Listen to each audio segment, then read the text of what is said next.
இந்த புத்தகம் வாழ்க்கையின் அர்த்தம் என்ன, மனித வாழ்க்கையின் நோக்கம் என்ன, இதன் எழுத்தாளர் என்று பாரம்பரியமாக கருதப்படுவது சாலமன். இந்த புத்தகத்தில் எழுத்தாளர் பிரசங்கி டீச்சர் என்று அழைக்கப்படுகிறார். பிரசங்கி அதிகாரம் 1 இவ்வாறு ஆரம்பிக்கிறது: வீண் வீண் எல்லாம் வீண்.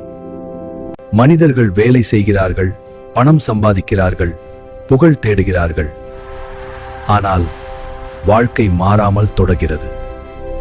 சூரியன் உதிக்கிறது, மறைகிறது, காற்று வீசுகிறது, நதிகள் கடலுக்கு செல்கின்றன, உலகம் தொடர்கிறது, மனிதன் மட்டும் மறைந்து விடுகிறான். அதிகாரம் 2 பிரசங்கி வாழ்க்கையின் அர்த்தத்தை தேடுகிறார். அவர் முயற்சி செய்தது அதிகமான ஞானம், பெரிய வீடுகள், தோட்டங்கள், செல்வம், மகிழ்ச்சி.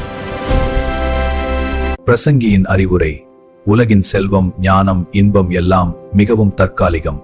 இறுதியில் மனிதனுக்கு ஒரே நிலை, மரணம்.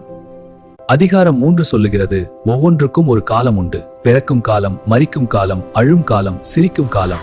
வாழ்க்கையில் எல்லா தூரத்தை உரசுகிறது. ஒவ்வொரு நிகழ்வுக்கு அர்த்தம் உண்டு.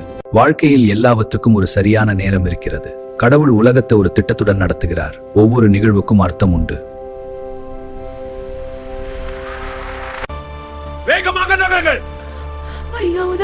பிரசங்கி உலகில் நடக்கும் அநியாயத்தை பார்க்கிறார். சிலர் அதிகாரத்தை தவறாக பயன்படுத்துகிறார்கள், பலர் துன்பப்படுகிறார்கள்.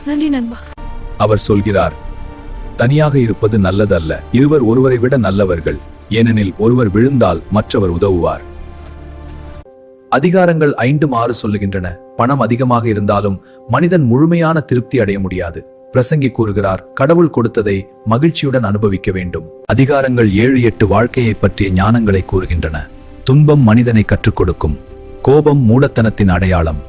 ஞானம் வாழ்க்கையை பாதுகாக்கும்.